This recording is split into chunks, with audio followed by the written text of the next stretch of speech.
House on Mango Street by Sandra Cisneros. Chapter 1.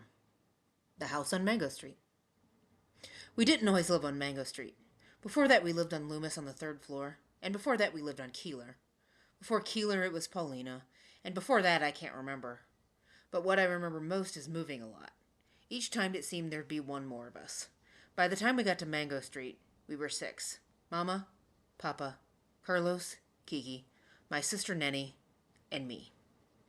The house on Mango Street is ours, and we don't have to pay rent to anybody, or share the yard with people downstairs, or be careful not to make too much noise, and there isn't a landlord banging on the ceiling with a broom.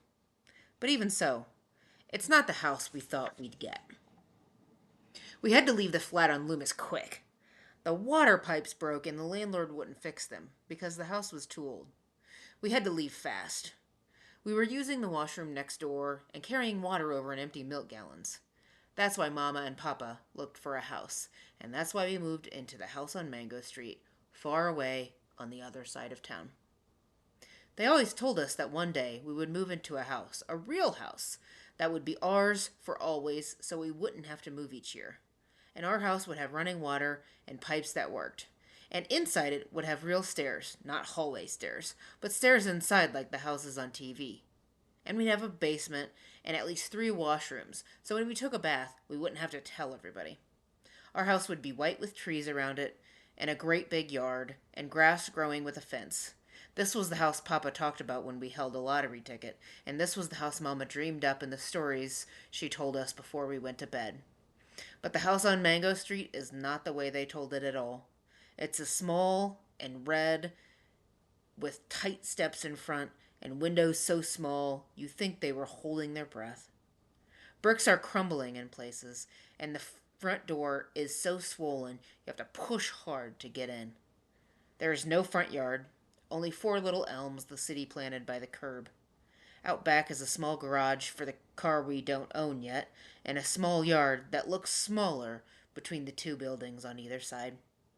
There are stairs in our house, but they're ordinary hallway stairs, and the house has only 1 washroom.